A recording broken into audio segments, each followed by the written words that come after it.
You need to hear this story. So I have a friend who is chaplain at hospice in our community that we live in.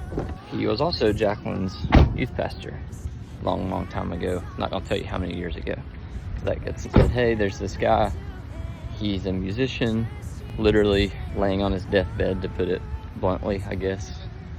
And it would really mean a lot to me if you guys would come, maybe just sing some songs with him in the room. He's like, I don't even know if he'll be awake or responsive. So we went over there, and just like you said, the guy's sitting there. He has an oxygen mask on, and it's making a lot of noise. And so we just walked in with our guitar and started singing that moment in the space, and Jesus was there. We felt his presence. And then we sang Because He Lives, and we got into the last verse, and just with all the strength he had left, this guy starts raising his hand up, and you could hear him mouthing out the words and gets in. Of course, I'm bawling my eyes out, and wow, this is crazy. This is the most spirit-filled worship experience I've had in a while, just in this room with this guy I met 10 minutes ago. And so we sing, and then our buddy, the chaplain, prayed with us all, and it was just a really beautiful experience. The guy passed away the next day. So I was obviously really moved by the experience, so I called my dad, as I do. I was like, Dad, you gotta hear about what happened. That's one time about the man worshiping and stuff. And I said, and our buddy said he was a musician, and he was maybe a guitar player or something, and maybe had a store, I don't know. And so Dad gets really quiet after I tell him the guy's name.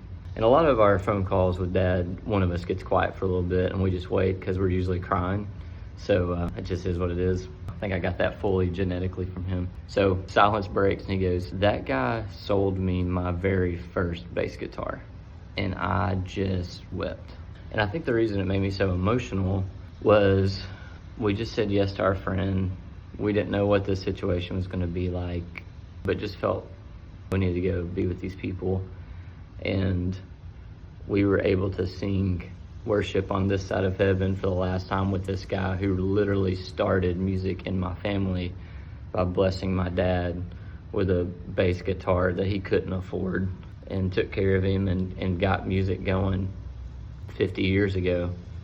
And here we are, full circle, in a way only God could orchestrate, with this guy at the end of his life singing to Jesus. And if you're ever wondering if God's orchestrating something, you just got to trust him, because it might take 50 years to see the full circle of it. Have a great day.